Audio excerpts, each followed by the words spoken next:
ሜይ 27 2018 ዓ.ም በማሳቹሴትስ ስፕሪንግፊልድ ውስጥ አንድ ባለመኪና የትራፊክ ሕግን ጥሶ ሲጓዝ መመልከታቸውን ተከትሎ መኪናውን ያስቆሙታል።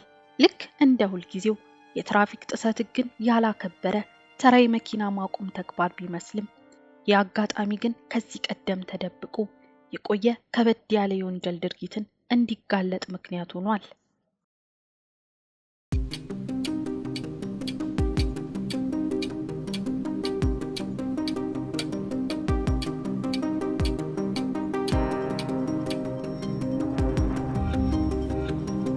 ጃንዋሪ 2020 ዓ.ም ሁለት ወጣት ጥንዶች አዲስ ምቹ የሆነ የመኖሪያ ቤት በማፈላለግ ላይ እንዳሉ ከአንድ ደላላ ጋር ተገናኝተው በእጁ ላይ ያለውን ቤት ሊያሳያቸው ቀጠሮ ይይዛሉ። ቤቱ ከስራ ቦታቸው እምብዛም ሩቅ ያልሆነ መሆኑ ለጥንዶቹ የበለጠ ሚስማማ ነበር። ከዚህም በላይ ደግሞ ቤቱ ብዙ ዕድሜ ያገለገለ የማይመስልና ቆንጆ ሆኖ ሳለ የቤቱ ዋጋ ከጠበቁት አንጻር ወረድ ያለ መሆኑም አስደንቋቸዋል። በዚህም ከደላላው ጋር ስለ ቤቱ በስልክ ከተነጋገሩና የቀጠሮ ቀን ከተለዋወጡ በኋላ በማግስቱ ቤቱን ለማየት ከደላላው ጋር ወደ መኖሪያ ቤቱ አመሩ። ውስጥ ከገቡ በኋላ ቤቱ ቀደም ብለው ከገመቱት በላይ ውስጡ ትልቅ ሲሆን ጽድት ያሉ ክፍሎችም አሉት። የላይኛውን የቤቱን ክፍል ከተመለከቱ በኋላ የታችኛውን ምድር ቤት ለማየት ይወርዳሉ። ታች ያለው ምድር ቤት 3 ክፍሎችን የያዘ ነበር። የመጀመሪያ 2 ክፍሎችን ተመለከቱ። ብዙም የተለየ ነገር አይታይባቸውም ነበር። ወደ 3ኛውና የመጨረሻው ክፍል ገብተው መጎብኘት ሲጀምሩ ግን አንድ ለየት ያለ ነገር ነበረው። የቤቱን ክፍል ግድግዳና ጣሪያዎች ላይ ያማተሩ ክፍሉን በሚጎበኙበት ሰዓት ይህ ክፍል ከሌላው ክፍል በተለየ ሁኔታ ሳውንድ ፕሩፍ ወይም ድምጽን ወደ ውጭ እንዳያስወጣ የተደረገ ክፍል ነበር። ባልየው ይህንን ነገር ቀለል አድርጎ ቤቱን ለሚያስጎበኛቸው ደላላ እንዲህ ብሎ ጠየቀው። ከዚህ ቀደም እዚህ ቤት ይኖር የነበረው ሰው ሙዚቀኛ ነው ወይ? ከዚህ ክፍል ውስጥ ድምጽ ወደ ውጭ እንዳይወጣ የተፈለገው በማለት ይጠይቀዋል። በዚህ ሰዓት ግን ቤቱን እያስጎበኛቸው የነበረው ሰው በድንገት ፊቱ ይቀያየራል። ጥንዶቹንም አጣድፎ ከቤቱ ያስወጣቸውና ይህንን ቤት አሁን አውቄዋለሁ በማለት ቤቱ አንዳች ችግር ያለበት እንደሆነ ይገልጽላቸዋል።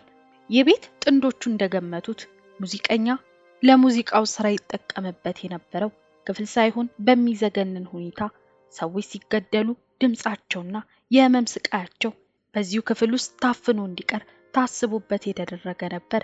ታዲያ ከዚህ ቀደም እዚህ ቤት ውስጥ ይኖር የነበረው ሰው ማን ነው? ሜይ 27 2018 ዓ.ም የትራፊክ ፖሊሶች መደበኛ ስራቸውን በሚከውኑበት ጊዜ አንድ ነገር ያስተውላሉ። ጥቁር ኒሳን መኪና አንደኛው መብራት ተሰብሯል። በዛን ሰዓት የአይነቱንም ሙሉ ያልሆነ የመኪና ጤንነት ፖሊሶቹን ይመለከታቸዋል እና መኪናውን ያስቆሙታል። እየተከተለው የነበረው ፖሊስ ከመኪናው ሲወርድ ግን በጥቁሩ ኒሳ ውስጥ የነበረው ሰው በፍጥነት የያዘውን መኪና አስነስቶ ለማምለጥ ይሞክራል። ይህም ታዲያ ሌላ ከፍጥነት ወሰን ላይ የማሽከርከር ወንጀል ነበር። የትራፊክ ፖሊሶቹ እዚህ መኪና ውስጥ ያለውን ሰው ለማስቆም ጥረታቸውን ቀጠሉ። በዛች መኪና ውስጥ ደግሞ አንዲት ሴት ከአሽከርካሪ ጎን ትገኝ ነበር። ከተወሰኑ ቆይታዎች በኋላ መኪናውን ማስቆም ቻሉ። ፖሊሶቹ በፍጥነት ከመኪናው ውስጥ አውጥተውት በመሬት ላይ በማሳረፍ እጁን የፊጥኝ በሚያስሩበት ወቅት አንድ ነገር እያለ ይጮህ ነበር። እጁን ከወረደበት መኪና እየጠቆመ እሷ ሽጉጥ አላት፣ በመኪናው ኮፈን ውስጥም የሰው አካል አለ በማለት ይጮሃል። ፖሊሶቹ በፍጥነት መኪና ውስጥ ወዳለችውም ሴት ሄደው ፍተሻ ማድረግ ጀመሩ። እሱ እንደሚለው ግን እሷ ላይ የተገኘ ምንም አይነት መሳሪያ አልነበረም። ከመኪናው ኋላ ውስጥም ምንም አይነት የሰው አካል አልተገኘም። በዛ ውስጥ የነበረችው ሴት ግን ፖሊሶች ሕይወቷን ስላተረፉላት እንባ ባጀበው ድምጽ ማመስገኗን ማቋረጥ አልቻለችም። በኋላ ላይ ይቺው ሴት ለፖሊስ በሰጠችው ቃል ሰውየው አግቷት እንደነበርና ተደጋጋሚ ጾታዊና አካላዊ ጥቃት ሲያደርስባት እንደነበር ገለጸች። ይህ ሰው ስቲዋርት ዌልደን ሲባል ለፖሊስና ለእስር ፊቱ አዲስ አልነበረም። ፖሊሶች ይህንን የ40 ዓመት ሰው በጊዜው በመኪና ውስጥ አብራው የነበረችውን ሴት በማገትና ጥቃት በማድረስ ክስ ለመመስረት እንቅስቃሴ ጀመሩ። የስቲዋርት የጥፋት ታሪክ ግን እዚህ ላይ ብቻ የቆመ አልነበረም። ፖሊስ ቀደም ሲል ለሽያጭ የቀረበውና የስቲዋርት ዌልደን መኖሪያ ቤት ሲያመራ እጅግ ልብ የሚነኩ ክስተቶች መገለጥ ጀመሩ። በቤት ውስጥ የገደላቸው የሴቶች ሬሳ ቀብሮ ካስቀመጠበት ተገኙ። በተለያየ ጊዜ እንደጠፉና ሲፈለጉ የነበሩ የተለያዩ ሴቶች እጃቸው ወደ ኋላ ተጠፍሮ ሞተው ይገኛሉ። የ34 ዓመቷ አሜሪካ ሊንዲን፣ የ47 ዓመቷ አሪያንስ እና የ27 ዓመቷ ካይላ በስቲዋርት ዌልደን እጅ በጭካኔ የተለያዩ ጥቃት ደርሶባቸው የስቃያቸው ድምፅን ሰምቶ ማንም እንዳይደርስላቸው ድምፅ አፍኖ በሚያስቀር ክፍል ውስጥ ለቀናት ሲሰቃዩ ነበር። ነገር ግን በመጨረሻ በቀላል የትራፊክ ፖሊስ መኪና ማስቆም የተሳነው አጋጣሚ ለረጅም ጊዜያት ታፍኖ የነበረው በግፍ የጠፉ ነፍሶችን ፍትህ ለማስገኘት ምክንያት ሆነ።